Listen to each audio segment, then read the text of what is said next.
You will fire! Let him go, now! I will not be denied.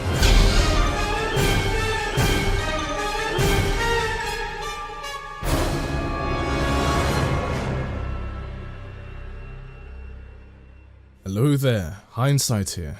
Isn't it fascinating that lowly fan theorist and his small development team can do Star Wars better in 13 minutes? With 1/100th the budget and less exposure than Disney's Lucasarts can in several films and an animated television series. It's funny, don't you think? Well, yes, I am referring to what many may call the greatest fan-made Star Wars content ever made, simply titled Vader. And to add insult to injury in regards to Lucasfilm's already scarred reputation, not even a complete package of that content is complete. And yet it seems to do what all Star Wars films and shows try to do with the first part of their trilogy or episodic story arc, respectively, a lot better than Disney could. But don't get me wrong, the fan episode wasn't fully perfect. It was amazing, but not perfect. I will do a full-on review for the complete project when it is done, whenever that may be. In fact, at the time of recording this, which is the 27th of December, the YouTuber himself, Faced included, Star Wars Theory, released a video explaining himself and what he plans to do for episode 2. He needs $250,000 or just under £200,000. Go see the video for yourself, it's in the description if you want to see it. Now onto my review. The overall plot is very solid. It's a setup for what's to come, so not much can go wrong. It's set 8 months after episode 3, The Revenge of the Sith. The first half is a vision that Vader has about him getting revenge on his master about what happened to Padme, his wife. Even a Japor snippet that Anakin forged makes an appearance. In fact, it's the very object that triggers the Padme section of the vision. The second part is of him waking up from that very vision. This particular scene is my favourite, and I'll delve into why in the next section. After this, he is summoned by his master on his personal Venator. His master then ends up sending him to Naboo to find a powerful Jedi that definitely wasn't spoiled by Star Wars Theory. Yeah, I guess he needed to kind of advertise it to get funding. But it doesn't change my rating, it's still overall pretty strong. Vader arrives on Naboo and is briefed by Commander Fox, a clone that all Clone Wars and Vader comic fans all know and love. Or hate. The two can often be related. Fox is then dismissed by Vader as he plans to bring in his boys in blue. And I have to say, the world of Star Wars is very much established in this episode. Now the writing quality is also very much solid. Much like Vader's fist, you'll be seeing a lot of it in this fan episode. The writing is great for the same reason the plot is. There isn't much for them to screw up, is there? What is here, however, is grand. No plot holes, no flawed writing I can pull out so far. I hope the rest of the series doesn't bring the rating down once they are all connected into one solid film. Now, the characters, however, are already established in the Star Wars lore, something Star Wars Theory has spent the past 2 years exploring. If only Rian Johnson did the same thing. So it makes it easy to accomplish in regards to good character writing.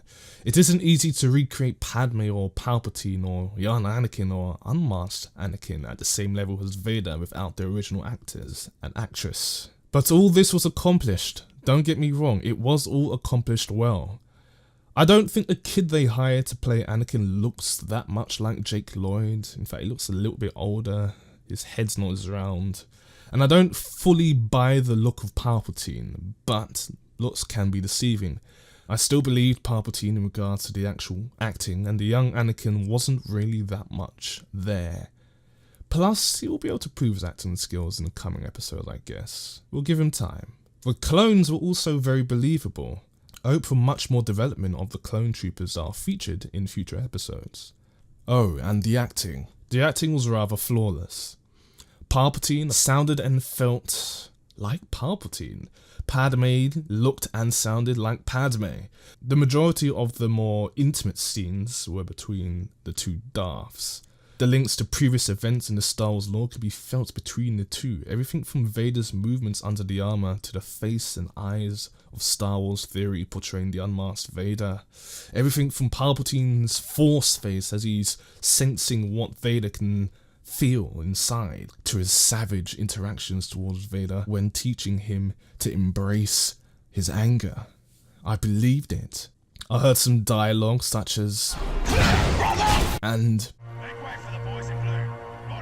that remind me of Star Wars The Clone Wars. They did a great job portraying all the characters, all the actors, including the voice actors. The future does look bright in regards to the acting quality. Darth Vader was amazing, by the way, in this. The voice actor was just, bloody hell. James L. Jones would be proud. And the guy in the suit got the movements perfect. And I found it surprisingly weird that the guy behind Star Wars Theory actually looks like a burnt child Hayden Christensen. Probably a little bit better than Hayden Christensen does, but I digress. Now, just like the prequels, you can tell apart the CGI from the live action. However, unlike the prequels, the clones are all live action. It looks better this way and it saves them money. Tut tut George Lucas. Joking aside, the blaster bolts, the lightsaber, even the force lightning from Sidious was astonishing. And even the space scenes were beautiful. This shot of the Venators rivals the prequels with a fraction of the budget they had.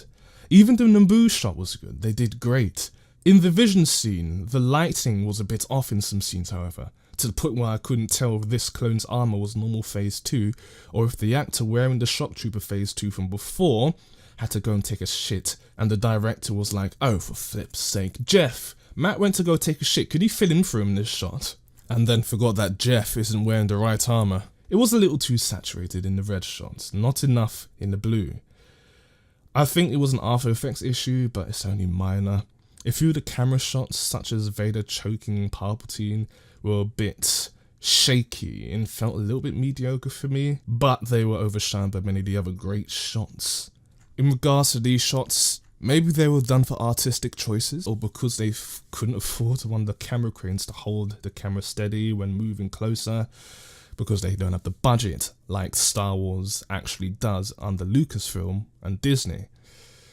So fair enough. In the non-vision scene between the Master and the Apprentice, the lighting was phenomenal. The blinding blue light in that scene from the star in the shot out of the window. It's almost as if the light is actually coming from an actual light source and it's not artificial. Great work indeed. The visuals are bloody amazing. The sound is also phenomenal. Sound editing is one of my main traits, so I take it very seriously. And I can also see that whoever was hired to do the sound editing in this has the same passion. The sound is edited to a professional scale, rivaling the actual Star Wars films and overshining more established shows and films I've seen with bigger budgets and more established actors to complement it. My favourite scene also shows how the breathing from Vader's breathing apparatus is used better as a sound device than in all the other Lucasfilm made Star Wars content. An example is this. My lord? Proceed. The Emperor demands your presence at once.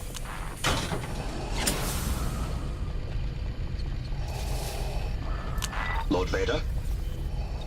The lightsaber sounds were perfectly mixed in as well. The left and right panning for things like the voices or the passing by ships were bloody great. The sound quality matches most other Star Wars content, as I said before, and I can't fault it. Sound is very easy to get correct, but also very easy to screw up. The latter is not the condition for this piece of art though. Even the force effects sounded good. And there was also a Wilhelm scream as well. I mean, fan service done right, I guess. Now, following on from the previous 6 subjects I brought up, the world built in a mere 13 minutes feels like Star Wars. I had a love-hate relationship with Palpatine's room aboard the Venator though. I wasn't expecting a grand throne room akin to that of the films, but I found the map terminals on the set to be a little underwhelming. Same for the lampshades, but I get it, a bigger budget would change that. But what amazed me, however, was Naboo. I mean, I don't know what cathedral or church or whatever they hired to film that, or if it's all CGI, but bloody hell, it's superb. It actually feels like the Naboo we got in the films. And the clones and the small dialogue spirited out screams D. Bradley Baker. Like the fact that they decided not to use generic clone costumes and how much attention to detail they put in. Like the combination of the Wolfpack clones and the Shock Trooper clones are an interesting one, and I guess maybe they make sense canonically. Maybe Wolf had just removed his inhibitor chip at this point, who knows. But in the case of immersion and world building, these small things really can make a difference. Even such a small thing as a necklace that was given to Padme in episode 1. Even the use of grey Venators instead of Star Destroyers, or the red Venators sporting the Republic colours. Even the details on Vader's lightsaber, the Sith eyes, the droid, the Imperial Guards, it just screamed Star Wars universe. Yes, I said it wasn't perfect because of the minor limitations, but the effort was sensed a mile away. I didn't feel that way with the recent entry to the sequel trilogy, and I had to take a bus about 600 meters closer down the road to sense it in The Force Awakens. Oh, by the way, did any of you actually find that Commander Fox was a little too skinny? Like, he was really skinny as hell for me.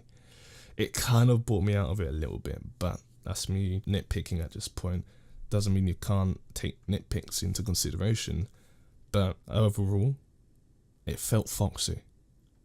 Now, Jacob Cadmus did an amazing job on the score, replicating that feel that John Williams went for with his own touches to the original score. It sounded so Star Warsy, if Star Wars use the words of what it is now. The themes that represent certain characters, such as the theme for Anakin and Padme's love, Across the Stars, I believe, playing in Padme's section of the Vision, and the leitmotif in Vader and Sidis's briefing when the latter mentions Naboo, it evokes emotional responses I haven't felt since watching episode 2 as a kid. I mean, God knows I can't get those emotions again while watching the film as an adult, because I've looked at that film and scrutinized it already, which I didn't do as a kid, but, you know, this fan series is doing well so far. Cadmus also recreated those notes John Williams loved to do, where he plays one note with one instrument and another instrument which is very similar. Let's say the violins, for example. The second violins will play a note that's a semitone below the first instrument's note. And I've noticed so many composers who try to replicate Star Wars sounds forget to do these little things. Just, you get the slow clap, motherfucker. Well done. The mixing, the mastering, the editing, the composition is near flawless in this. Star Wars Theory did a really good job when picking the people for the score, for the editing, for everything. And now, I enjoyed this a lot. My rambling has been proof of that. It's the best Star Wars I've seen in years. And I've rewatched it about 10 times before I actually ended up doing this video. I'm still not bored. And my friends, when divided by 3, the rating I have concocted on my mind and on the screen for you comes as a 9.5 out of 10. Only 0.2 more than the IMDB score. Once the rest of the series is out, a better rating will be given out. I promise you that. But this is just my little quickish review to kind of let you know how I felt about it, and to give you an objective-ish look on that 30-minute episode film thing that they're doing. I think he wanted to do the entire project in one film, but he didn't get the full budget, so I understand why he's doing it as an episode. But bloody hell, he's done good. And that is my review of Star Wars Theories of Vader, Episode 1, Shards of the Past. But before you leave, I want to quickly delve into what this means for me, potentially others. Ever since The Last Jedi happened and the massive explosion of fan discontent erupted over the internet, people like Rian Johnson, the writer of The Last Jedi, amongst others, have been expressing their beliefs that Star Wars fans as a collective are nothing more than a bunch of man babies, women included, who will never be pleased, who are just haters who don't actually like Star Wars. And yet, a fan film, not a film, an episode from a film that isn't finished comes out of the blue and just destroys that stupid notion. Star Wars Theory, if by some miracle you end up watching this video, I want to say this to you. Thank you for your hard work. Thank you for the hard work you have put into this piece of art you have constructed. The ability to hate it is insignificant next to the power of the Force. And boy, oh boy, the Force is strong with this one. You, the team, the cast, you all should be proud of yourselves, and you've inspired myself and many others who I've told about this, filmmakers included, to carry on writing our scripts for our own projects, Star Wars or otherwise. I hope that you are able to fund the remaining episodes. I really do. I hope that the world recognizes who you are. It will give Hollywood a kick up the arse, that's for sure. Passion, lots of effort, and goodwill are better moneymakers in the long run, instead of hype, bad writing, and insults. Merry belated Christmas, and a Happy New Year. And remember, my fellow Jedi and Sith friends, the Force will be with you. Always.